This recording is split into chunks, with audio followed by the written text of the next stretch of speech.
Welcome to our channel. Welcome to another one of our videos. I hope your weekend's going well. Today we're going to talk about Ford. We haven't talked about them for about 10 days or so. We got some news that we need to cover. We're going to go through the chart and we're going to go through the options as well, our future options that we're looking at. Okay, if you're new to our channel, go ahead and click the money icon below to review any of the past videos.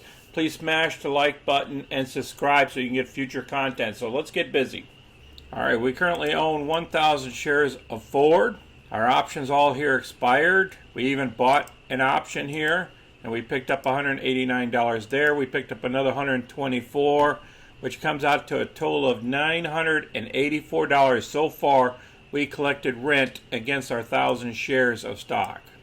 So we're doing pretty good. Our new adjusted cost basis is $19 versus $19.80.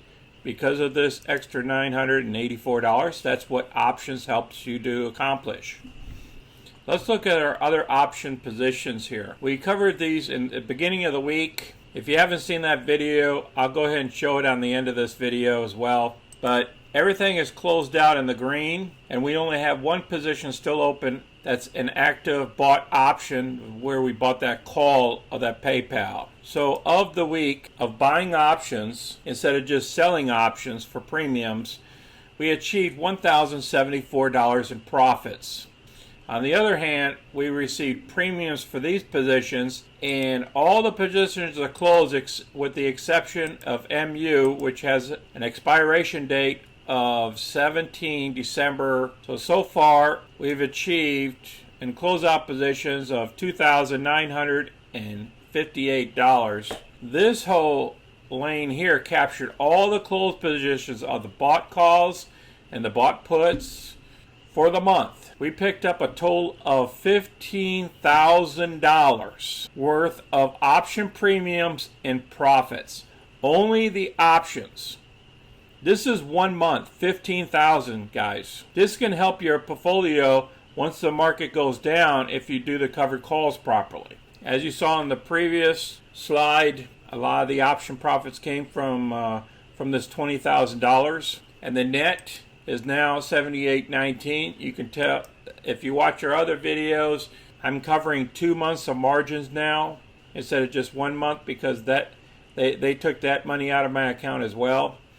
And then PayPal, we took that as a capital loss. That one option we bought an option at, and it went down to zero. I just let her go to zero. No biggie. I'll take that hit of $341. So now we have an adjusted net profit of $78.19. Still gives us a 5.29% return for the month. First article I'm going to cover is the Ford 2022 Ranger truck is here.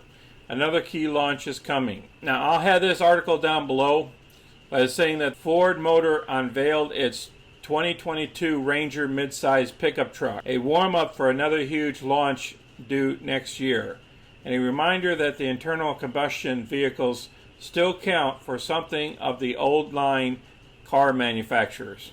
Now, they're stating that this midsize Ranger is compatible to the R1 Tango trucks that Rivian is building right now. The market on Friday collapsed. As we all know, it collapsed 2.27% on the S&P 500. Pretty much the same across the board, except the Russell dropped even further to a 3.67% for the small caps. And as you know, we're in the New York Stock Exchange, so the S&P affects the stock. So when the S&P goes down, the Ford will go down as well. The volume was only 48.4 million shares because remember it was a holiday and it was only half a day worth of trading. The average volume is normally 83.8 million shares. The market cap is still somewhere around 79 billion, which is ridiculous. It should be over $100 billion. First article I'm going to cover is why Ford stock jumped on Monday. The news implied to investors that Ford is comfortable pursuing a transition to EVs on its own. So they had a breakup with Rivian. And because of that news, the stock went up. The bounce came at both companies acknowledged that they have scrapped previous plans to jointly develop an electric vehicle together. So Ford's going on its own. Now what? Ford spokesman Eon confirmed the company's scrapped vehicle plans, but he said that Ford still retains a relationship with Rivian with a 12% stake in the company. Now that 12% stake went up because the price of the shares of Rivian went up. As Ford has detailed more of its EV plans, perhaps it shouldn't have been a surprise to investors to hear this breakup. I'm going to place this down below. All right, now this article stating that Ford's Rivian breakup makes it a better EV stock. Now just stay tuned, guys. We got the YouTube videos to go through of CNBC, their report that came out. We still have other articles to come out as well, so stick with us, folks. Bear with me. Okay, Ford and Rivian are dropping plans to build EVs together. We just discussed that. Ford is pushing strongly into electric vehicles. Ford still has a 12% stake in Rivian, which we already know that as well. Then they talk about the end of the alliance. Then they have a potential tsunami of cash for Ford. Splitting up Rivian gives Ford a potential major boost for its EV plans, one it wouldn't have gained without separating from the EV startup. The Blue Oval began buying Rivian stock back in 2019 and continued to do so for some time, eventually building a 12% stake. Then they stated that Ford has approximately 102 million shares. From this date, Ford purchased its Rivian stock for an average of around $8 per share. Whoa. Rivian shares are now trading at about 120 mark, based off of the time of this article, which was a couple days ago. Several caveats apply to Ford's potential sell-off of Rivian stock. The company has not yet indicated it will do so. Once the lockup period following Rivian's November 10th IPO to expire. Normally it's like 90 days after the IPO or 6 months when Ford could start selling those shares off and get all that profit. These gains would be taxed but would not add any additional debt to the company balance sheet. Ford would almost certainly make immense gains above the initial average of $8 a share that is paid for. They knew what they were doing. Ford is a very smart company. This article will be down below so you can review it. Let's go through the chart. Each one of these ticks represent 1 day down here. You see all these greens here. It helped to push the stock way up here to the $20 mark. And what we've been doing is going down here to about the 1934 and bouncing back up. And then we drop back down here to 1940 and then we bounce back up.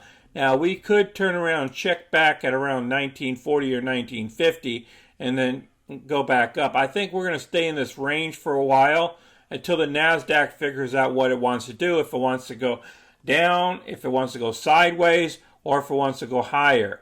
If the NASDAQ goes higher, a lot higher, this stock is going to go up. It's going to follow the NASDAQ now. All right, before we look at the options, let's go through the video. Day and in the past many days. Joe Terranova, you're up next. So, Scott, it's not going to surprise you when you see me again on Wednesday. I will be long Ford Motors, but the question... That gentleman there is long Ford Motors. Now, what he's going to state is the question is where he's going to get the money to pay for Ford Motors. So he's holding it. He's going to be holding it for the long term. So I just wanted to give you guys a little bit of insight of what's going on here with the fast money folks. Let's go through the options of Ford for next week. We're looking at a lot of high volume between the $20 strike price all the way up here into the 22nd and even $22.50. Now, I don't really count the 22s and the $22.50 because they're only 5 cents. The puts here are pretty much down here at the 19 to 19.50 level and even at the 20 level. That's where you see the most volume. And hopefully we have a bounce back on Monday. All right, appreciate everybody watching our video today. If you have any questions or comments, please place them down below. Please share your position and place them down below. You know, you might be totally against Ford. You might think it's going back to 17 or something. You know, tell us what your thoughts are. Share it with the group. You guys have a great weekend and be safe out there. And I hope you guys enjoyed your Thanksgiving and everything was okay. Until next time, this is Sonny. I'm out.